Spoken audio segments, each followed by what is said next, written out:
irlo acrecentando, aumentando el nivel del ser. Y una de las herramientas básicas o fundamentos de ese autoconocimiento es lo que se conoce el proceso de la religa o el religare o la religión, que nos explica acerca de cuáles son los mecanismos a través del cual el ser humano, a la humana persona, puede reunirse con su ser interno. Existen muchas religiones en el planeta Tierra, existen 7 grandes religiones y más de 5.000 sectas. ¿Cuál es la gran religión? La verdad. Solo aquel que vivencia la verdad es profundamente religioso. A Buda y Jesús, cuando le hicieron esa pregunta, ¿qué es la verdad?, respondieron: buscad la verdad y ella os hará libres. Buda, en cambio, hizo un gran silencio cuando lo interrogaron de esa forma. Todas las religiones, sin excepción, cuando fueron fundadas o cuando fueron iniciadas, enseñaron a buscar la verdad. Todas predicaban ese gran mensaje que tiene que allá en la cornisa de Delfos decía: homo nocete ipsum, conócete a ti mismo. ¿Qué es encarnar la verdad? Aquellos que encarnaron la verdad fundaron las grandes religiones como el cristianismo, el judaísmo, el hinduismo, el bahaísmo, sintoísmo, taoísmo, neopaganismo, islamismo, budismo, sijismo, brahmanismo, jainismo, la iglesia nativa, templarios, la Wicca, el Ayasabisi. Son todas estas religiones fueron fundadas por alguien que realmente encarnó la verdad. Cristo decía: yo soy la verdad, el camino y la vida. Por eso Jesús, al encarnar el Cristo, encarna la verdad y es conocido como Jesucristo o Jesús el Cristo. Quien quiera venir a mí, dijo Jesús el Cristo, quien quiera venir en pos de mí, niéguese a sí mismo, tome su cruz y sígame. En esas 3 frases, el gran redentor de la humanidad hablaba de los 3 factores de la revolución de la conciencia, que son los mecanismos para la autorrealización íntima del ser o la reunión de la humana persona con su ser interno. Cuando habla y dice niéguese a sí mismo, se refiere a muerte psicológica, eliminación de defectos, dogmas, vicios, malas costumbres, agregados psicológicos, egos. Es la eliminación del mal dentro de nosotros mismos. Cuando dice tome su cruz, habla del nacimiento, habla del sufrimiento, habla de trabajar en la novena esfera, habla de enfrentar toda la oscuridad que tenemos dentro de nosotros y crear la luz. Y cuando dice y sígame, dice que lo sigan por el camino del sacrificio, del servicio desinteresado, de la ayuda al prójimo sin esperar un gracias a cambio. La verdad, el Cristo yace en cada uno de nosotros y está esperando ser conocida. Este fundamento es realmente trascendental para cada uno de nosotros, puesto que se afirma que Dios mismo está dentro de nosotros. Esas 3 partículas divinas del Padre, del Hijo y del Espíritu Santo, en la cual el Cristo representa o está encarnada en el Hijo, está dentro de nosotros, físicamente ubicada en una parte de nuestro cuerpo. Y al hacer consciente que Dios está dentro de nosotros, nos hace sentir una responsabilidad muy grande porque nos es posible sentirlo, autorrealizarlo y unirnos a nuestro ser interior profundo.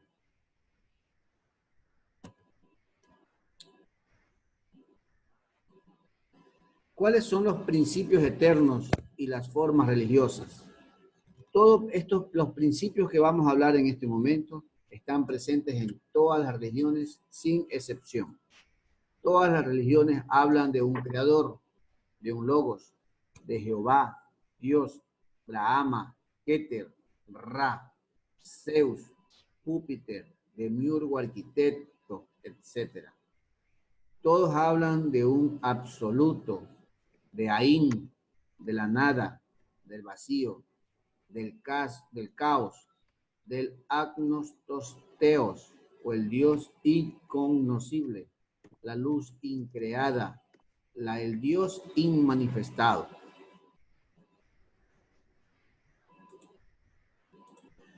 Todos hablan siempre de una triada divina. Hablan de un Padre, Hijo y el Espíritu Santo, como nosotros lo conocemos en el cristianismo actual y moderno, como el cristianismo primitivo y absoluto, o que se emanó de la manifestación del Cristo mismo cuando tomó cuerpo físico. También hablamos de religiones, que dentro de la religión hinduista, por ejemplo, ellos reconocen la triada divina en Brahma, Vishnu y Shiva. En la antigua Grecia hablaban de Keter, Chogma y Binah, y en el antiguo Egipto hablaban de Osiris, Isis y Horus. No es una coincidencia, mis estimados participantes, que las tres triadas divinas estén presentes en todas las historias de la humanidad. Desde, por ejemplo, está presente esas tres formas desde el Antiguo Testamento, es decir, datan desde hace miles de años atrás. En la cultura hinduista que es actualizada, en las antiguas razas como la griega, hace miles de millones de años, y así como en la estremecedora y gran civilización egipcia, que data más de 3.500 años. No es una coincidencia que en cada una de esas grandes religiones aparezcan los tres principios básicos. No es coincidencia que dentro de esas grandes civilizaciones se haya manifestado los principios divinos en alguien que encarnó la verdad y quien dio inicio a esa gran religión. No vino a crear religiones esos grandes seres, más sin embargo, al encarnar la verdad, mucha humanidad corriente, mucha humanidad que estaba deseosa de conocer y de percibir y de vivenciar la verdadera, absoluta verdad, crearon estas religiones con el fundamento de la encarnación que hicieron estos grandes seres. ¿Cuáles son otros? Doctor, Dígame. disculpe que le interrumpe. ¿Por qué 3? ¿A qué se debe ese número 3? ¿Por qué no 2? ¿Por qué no 4? ¿Por qué no 1? ¿Por qué no 5? ¿Por qué 3? ¿Por qué triada de la divinidad? Claro, mire, en toda manifestación de la creación se va dando dos principios básicos en cualquier cosa que veamos. Usted lo puede ver en su cuerpo físico, lo puede ver en el cuerpo de un animalito, en el cuerpo de una planta, en un árbol, puede verlo en su casa, donde usted lo quiera ver. Esos principios vienen e inician de un absoluto, inician de la nada, inician de la in, que viene a ser el uno, el caos, donde allí todo está inmanifestado. Sin embargo, para que haya toda creación, tiene que haber una intervención de tres fuerzas que nosotros las encontramos, como le decía, en todo lo que podemos nosotros palpar o percibir. Si nosotros vemos materia, dentro de esa materia, en un principio muy pequeñito, vamos a encontrar una partícula, vamos a encontrar un pequeño inicio de toda esa masa. Si nosotros vemos una pared, sabemos que está armada de cemento. Pero si nosotros sacamos una porción de cemento y la analizamos en un principio muy básico y tuviéramos un microscopio muy potente, viéramos lo que se conoce como la molécula. Si dentro de esa molécula nosotros iríamos con un microscopio extremadamente potente, que aún no está inventado, pudiéramos ver lo que los científicos han teorizado como átomo, que es el principio básico de la materia. Ningún científico ha visto, sino ha percibido esos tres elementos del átomo, que son el neutrón, el protón y el electrón. Si los grandes científicos actuales, intelectuales, después de muchos estudios, han percibido y han demostrado con la ciencia que existen estas tres fuerzas básicas, es porque se necesitan esas tres inicios para dar comienzo a cualquier creación. Se necesita un protón de carga positiva, se necesita a un neutrón que tiene carga positiva y neutra, y se necesita un electrón que es carga negativa para dar inicio a la creación. Solamente estas tres fuerzas van a permitir que haya un movimiento a través del cual se vaya a ir condensando con lo que algo que nosotros conocemos como materia.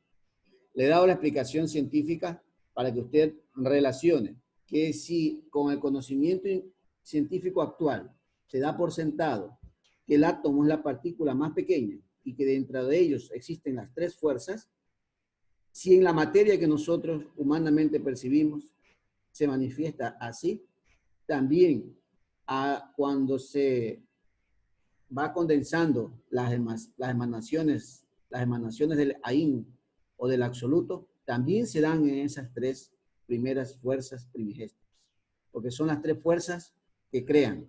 Viene el Padre, que es el protón, que es la parte positiva, viene el Hijo, que es el electrón, que es la fuerza negativa, y viene el Espíritu Santo, que se conoce como neutrón, que es fuerza positiva y es fuerza neutra a la vez. Solamente el movimiento de esas tres fuerzas, el santo afirmar, el santo negar y el santo conciliar, permite que haya esa triada divina de la creación. A través de ese número 3, en todo donde intervenga, siempre va a haber una creación. Siempre va a haber una creación, va a haber algo nuevo, va a haber una nueva condensación de energías que finalmente, en nuestro caso, percibimos como materia. Asimismo, las energías que salen de la Ein Sof o del absoluto o del inmanifestado se bajan a nivel de Padre, Hijo y Espíritu Santo, hacen sus creaciones y luego bajan a los diferentes niveles, a la cuarta, quinta y en la séptima dimensión se comienza a organizar y es allí donde se condensa la materia.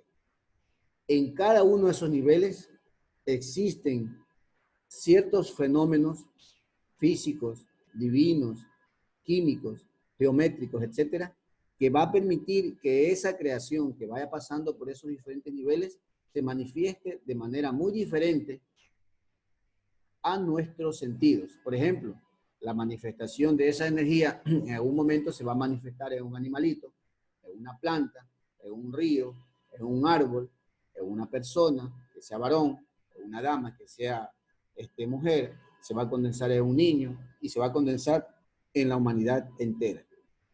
Todo lo que nosotros percibimos con nuestros ojos provienen de esa misma energía. Por eso se conoce como triada. Y le he hecho la explicación científica para que usted la relacione intelectualmente y pueda comprobar con la ciencia moderna que efectivamente ese es el principio básico de toda materia. ¿Tiene alguna otra consulta?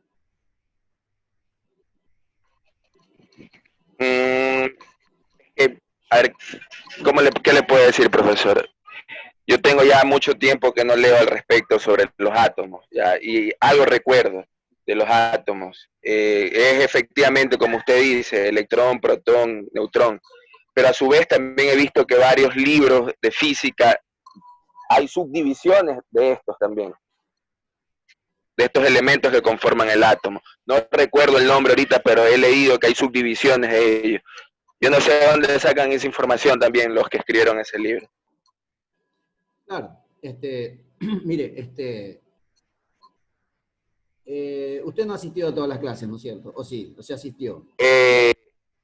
Asistí a las primeras clases hasta la séptima, de ahí tuve un accidente de moto, bueno, ya, y pasó lo que tuvo que pasar y ya me siento mejor, ya estoy recuperado Ya. y Bueno, bueno, estoy qué aquí. bueno que nos acompañe, mi estimado. Mire, vamos a hacer un pequeño resumen de esas dudas, mire. Perfecto. Vamos a ubicar la curiosidad natural que todos nosotros tenemos y todos los conocimientos básicos que alguna vez adquirimos en la escuela, en el colegio, en la universidad. Vamos a ubicarlo en un proceso de duda. Todo lo que hemos aprendido, pongámosle un signo de interrogación. Perfecto, Vamos a profesor. ponerle un signo de interrogación porque debemos de ser conscientes que la verdad, realmente, el que verdaderamente sabe o el que verdaderamente percibe está dentro de nosotros mismos. Ese Dios interior profundo, que es la misma manifestación del Creador dentro de nos, se ha ubicado en nuestro cuerpo para que, como principio divino, nos motive a encontrar esa verdad, a contestar esas dudas como la que usted acabó de hacer. ¿Por qué 3? ¿Por qué no 4? ¿Por qué no 5? ¿Por qué no 7? Dudas tan trascendentales como digan, oye, ¿qué hago aquí? ¿Para qué vine? ¿Para qué nací? ¿Cuál es mi destino? ¿Cuál es mi objetivo en esta vida? Preguntas tan trascendentales como decir, bueno, si en este momento mi manifestación es este cuerpo, ¿qué fui en vidas pasadas? ¿De dónde vine? ¿Qué es lo que vine aprendiendo? ¿Por qué estoy sufriendo como sufro? ¿Por qué me pasa lo que me pasa? ¿Por qué vivo el dolor que vivo? ¿Por qué tengo la familia que tengo, los hijos, la esposa que tengo, etcétera? Esas preguntas trascendentales, la ciencia intelectual jamás se las va a comprender, se las va a explicar, ni se las va a ayudar a entender. Porque realmente la ciencia intelectual solamente usa un centro, que es el centro intelectual. Pero nosotros como personas tenemos un corazón, tenemos emoción, tenemos instintos, tenemos un vital, algo que nos mantiene vivos, tenemos un cuerpo motriz, tenemos otras facetas que la parte intelectual no la puede explicar todavía. Más sin embargo, dentro de nosotros mismos existe la verdad y si nosotros nos autodescubrimos, vamos a encontrar el sabio dentro de nosotros que nos va a responder esas preguntas y muchas más. ¿Dónde están ubicadas esas partículas divinas? Están ubicadas.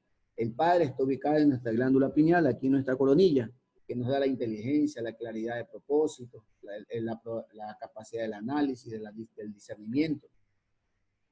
La segunda partícula divina está ubicada en nuestro corazón, que nos da la luz, nos da el amor por el prójimo, nos da llena de paz, de armonía, nos hace sentir ese amor tan maravilloso que sentimos por un padre, por una hija, por una madre, por un esposo, por una esposa, que sentimos por la vida misma. Esa es la manifestación del Cristo. Y por último, existe una fuerza, una llama, una fuerza incontenible que está ubicada en nuestras gónadas, está ubicado a los varones en su próstata y a las damas en sus ovarios, que es la partícula, que es la única partícula que puede dar vida en unión de las otras dos.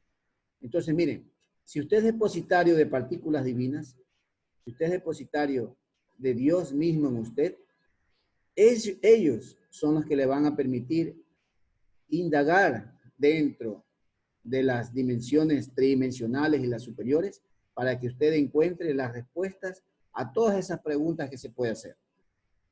En algún momento puede sonar esotérico, puede sonar loco, puede sonar que no es lógico, puede sonar irracional. Sí, así puede sonar. Es como cuando usted quiera comprar un galón de aire. Puede sonar loco eso, pero sí es posible comprar un galón de aire. solo hay que saber el cómo. En este caso, en este curso de autoconocimiento, la cultura gnóstica le brinda a ustedes las técnicas para que en constante práctica ustedes puedan experimentar lo que aquí se explica. Entonces, mucha de esta información que aquí vemos, a todos nos ha chocado algún momento. Nos ha chocado como una falacia, como una bribonada, como una cosa negativa, como alguien que te pretende engañar, como alguien que te quiere hablar de brujería, como alguien que te quiere hablar de magia, etcétera, etcétera, etcétera. Pero solamente aquellas personas que han practicado y han experimentado situaciones que la ciencia no puede explicar, están preparados para seguir este camino. Porque, mire, los estudios gnósticos no son para todos. Y se los digo ahora en este tema, que estamos en un tema más avanzado que antes. El estudio gnóstico no es para todos. Son solamente para aquellas personas que han buscado en todo lado y no han encontrado la respuesta a sus inquietudes. Son aquellas personas que sienten en su corazón y en su vida la rebeldía para no someterse a los sistemas económicos, sociales, culturales, sistemas políticos, porque saben que a través de ellos no se consigue nada sino solamente dolor. Son para aquellas personas que sienten dentro de su vida, dentro de su corazón, la partícula de Dios que los impulsa a encontrar algo que no saben qué es, pero que siguen buscando hasta que lo encuentran. Entonces, bajo ese enfoque, bajo ese anhelo, bajo el enfoque de la letra viva, es que tenemos que estudiar, tenemos que participar de estos estudios, porque son estudios a un nivel diferente al enfoque que tiene la humanidad intelectual. Esto no lo va a decir jamás un profesor, un PhD de la universidad, no le va a decir jamás un presidente o general de la República, no le va a decir jamás un economista por allí muy laureado, porque son misterios que el mismo Cristo los vivió y que se los transmitió a aquellas personas que estaban en consonancia con él. Entonces, con ese fundamento se habla de estos estudios gnósticos. Con ese fundamento se habla atrás de los estudios gnósticos. Y aquí podemos ver que dentro de todas esas religiones existen principios eternos y formas religiosas. No es coincidencia, por ejemplo, que todos hablen de dioses, de ángeles, arcángeles, serafines, tronos, potestades, querubines, etc. Tampoco es coincidencia que hablen de dioses, semidioses, titanes, mensajeros, avatars, Yain-Kor Chohans, etc. Que hablen todos del cielo, del Olimpo, Nirvana, campos elíseos de la paz, de los cielos, las dimensiones superiores. No es tampoco coincidencia que esas religiones hablen del infierno, como aquí vemos al gran iniciado Dante Alighieri visitando cada uno de las 9 esferas, o cada uno de los 9 círculos dantescos, que hablan de la Vichy, del Tártaro, del reino sumergido de Hades, mundos azúricos, las infradimensiones, los 9 círculos dantescos. Tampoco es coincidencia que todas las religiones hablen de los demonios, de Satanás o de las partes oscuras, porque todas ellas conocen y saben que el Cristo trae luz y todas esas verdades salen a conocimiento de aquellas personas que quieren conocer esos misterios. Otro principio eterno dentro de las formas religiosas es encontrar a la Madre Divina, al principio femenino en cada una de las religiones. Encontramos a María, Isis, Juno, Demeter, Ceres, Maya, Kundalini, Cibeles, Insoberta. Encontramos a María Magdalena, Salambo, Matra, Ishtar, Astaré, Afrodita y Venus. Es decir, una religión que no reconozca a la parte femenina como parte de ella, realmente le falta el fundamento del Sacratísimo Espíritu Santo, porque eso representa a la mujer dentro de la triada divina, al Sacratísimo Espíritu Santo. Y tampoco es coincidencia, sino que así es, que en cada una de esas religiones se identifica al Cristo como esa fuerza del amor que representaba a Mitra, Krishna, Fuji, Osiris, Quetzalcóatl, Hércules, Dionisio, que nace en el solsticio de invierno, un 24 de diciembre, y hay muerte y resurrección en el equinoccio de primavera o en la Semana Santa. Entonces, en base a eso podemos nosotros esbozar este arbolito que ustedes ven aquí, ¿okay? Que a través, que representa las diferentes religiones que han surcado o que han estado presentes en esta quinta raza, en la raza aria, que podemos decir sin temor a equivocarnos que solamente mediante la experiencia mística se experimenta aquello que no tiene nombre, que está más allá de la mente, de los afectos, que es lo divinal. Es la misma experiencia mística de la cual Jesús el Cristo hizo sus vivencias en esta tierra.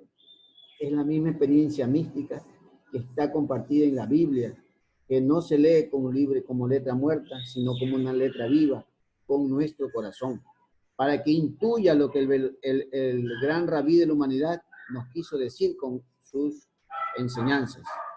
Nadie ha inventado nunca una religión. Aquel que se invente una religión intelectual, pues realmente esa religión se convierte en una secta. ¿Por qué? ¿Quiénes son los seguidores de una religión? Son aquellas personas cuyo ser interno, con su Cristo interno, vibran con el mismo Cristo que trajo la enseñanza primigesta. Los avatares, las personas que han traído el mensaje inicial, solamente se han limitado a comunicar la verdad que ellos han experimentado. Es decir, no piden que los sigan, no piden que los adoren, no piden que los hagan dioses, solamente vienen a compartir esa verdad que ellos han conquistado. Esa verdad es el Cristo, es la misma gnosis. Gnosis con el enfoque de que es el autoconocimiento, que es el estudio sincero de nosotros mismos para encontrar la verdad. La gnosis, el Cristo, que no es otra cosa que la verdad, han fructificado en el árbol de las religiones y conocemos religiones como el sufismo, el islamismo, budismo, taoísmo, las culturas americanas, el sintoísmo, el hinduismo, las culturas nórdicas y celtas, el mazdeísmo, la cultura egipcia, el paganismo romano, el griego, el mitraísmo, el judaísmo, el sufismo, todas ellas florecen de la misma verdad. La gnosis, como un conocimiento directo de esa verdad, nos enseña el modo de llegar a ella. Es la escuela y síntesis del religar. Es decir, es la forma como podemos llegar nuevamente a Dios. ¿Y cuál es el fundamento de esa verdad? Es la ciencia, el arte, la filosofía y, por supuesto, la religión. Esas cuatro raíces están representadas en la ciencia, que es aquella que es natural de Dios, que da a los hombres para que puedan vivir en armonía consigo mismos y la creación entera. Es todo lo que hasta ahora hemos aprendido y que la gnosis va enseñándonos y educándonos. Es el mismo mecanismo o la mecánica, cómo se manifiesta la vida dentro de nosotros mismos. Es el saber que Dios está dentro de nosotros y que ha pasado un gran camino para llegar a condensarse en esta materia, comenzando de esas tres fuerzas primigestas, el Padre, Hijo, el Espíritu Santo. Luego se va desdoblando las diferentes formas hasta que a través de la ley del 7 o del triadma psicano se condensa en materia o en este microcosmos que es nuestro cuerpo físico. El arte de natural para convertirnos en arquitectos de nuestro mundo interior. Es el arte de aprender a pensar, descansar, alimentarnos, escuchar, enseñar, vivir, crear obras de arte con nuestras manos, con nuestros pensamientos, con nuestra voz, que sean obras de arte que inspiren, que den fe de que estamos inspirados por una fuerza divina y que esa fuerza divina sea que atraiga a otras personas, a otros buscadores de la verdad, para que sigan en el camino de búsqueda y encuentro del ser que vive en su interior. La filosofía nos enseña a transformarnos para poder vivir y convivir en armonía con todo el mundo, antes que querer ser comprendido y teniendo esa elevación de ánimo, altruismo y dinamismo que nos capacita contra todas las adversidades de la vida. Y la religión nos enseña el cumplimiento del código de ética más perfecto que existe, que es el cumplimiento de los mandamientos de la ley de Dios, y nos invita como virtud principal el amor a la naturaleza y a nuestra hermana, la humanidad. Tengo 2 consultitas por chat.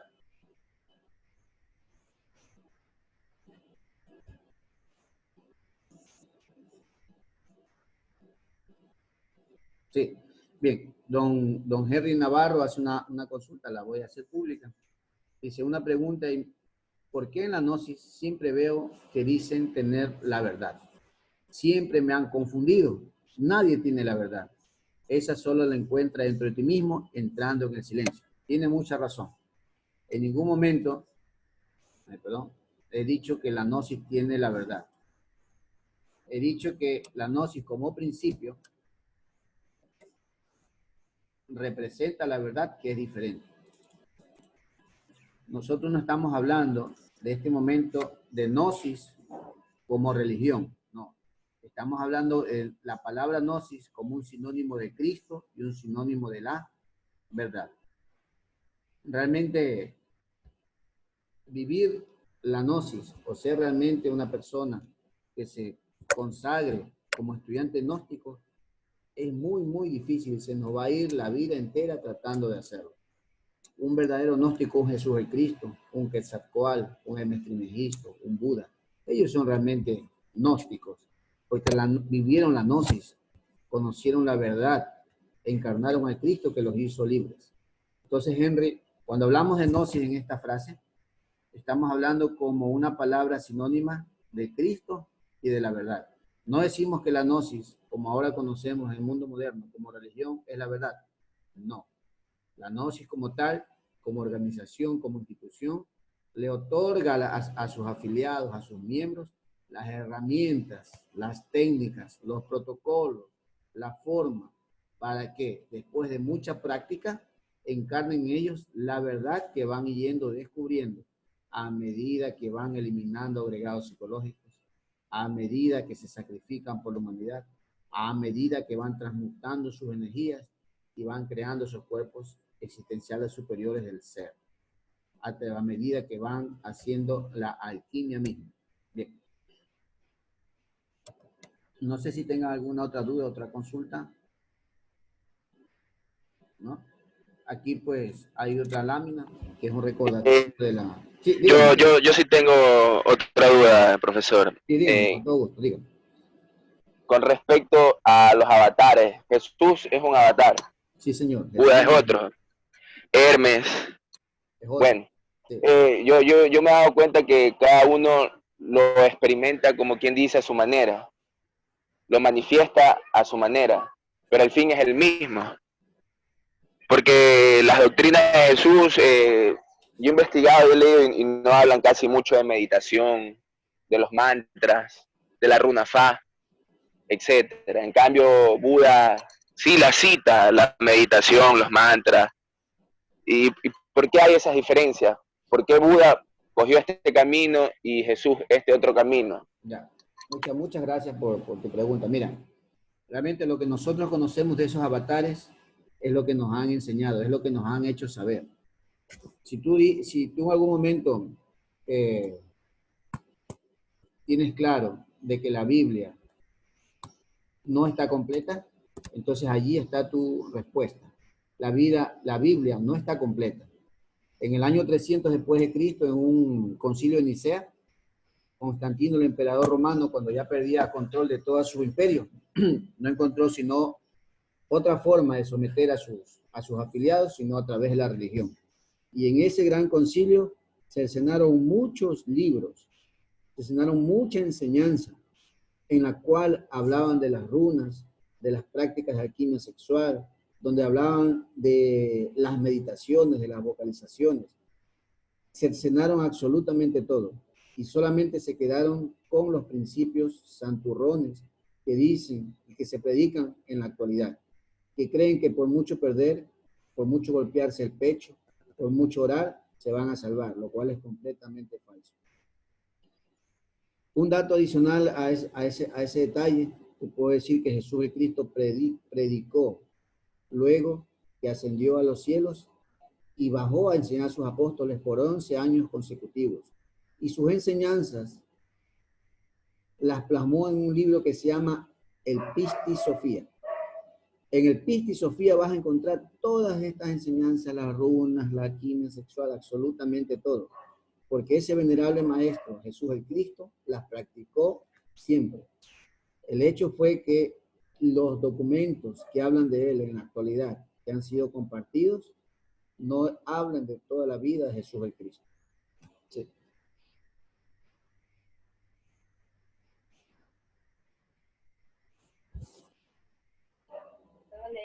Gracias, profe. Sí, bien. Bien, entonces miren, sería una irresponsabilidad o una bribonada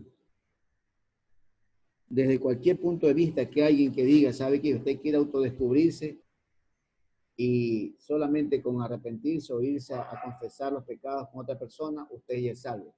Eso no es posible por la simple y llana razón que la transformación del ser humano de materia en la parte divina es integral. Así como Jesús de Cristo lo hizo, nos es posible también hacer a todos nosotros. Pero tenemos que conquistar todos esos principios divinos que están dentro de nosotros. Pero para conquistarlo tenemos que morir psicológicamente, eliminar nuestros defectos, nuestros vicios, malas costumbres, eliminar esos agregados psicológicos. Tenemos que crear nuestra energía interna a través de la transmutación de nuestras energías sexuales. Y tenemos que ganarnos la gracia de recibir muerte y nacimiento a través del sacrificio por la humanidad, que es dar desinteresadamente al que nos pide sin ni siquiera esperar un gracias. Entonces, ese es el fundamento a través del cual se hace una transformación. Y no porque la Gnosis como institución lo enseñe, ¿no? Sino que en la práctica ustedes lo pueden ir comprobando una vez que ustedes vayan haciendo cada una de estas prácticas que nosotros aquí compartimos. Bien, entonces, hasta allí la clase de esta noche. Vamos a subirla en un momento en YouTube para que ustedes la puedan escuchar y las personas que no han asistido la puedan escuchar. Y la siguiente clase, pues, seguiremos con el siguiente tema, que viene a ser la clase número 13. La tendremos el día viernes a las 7 de la noche. Bien, les agradezco mucho su participación.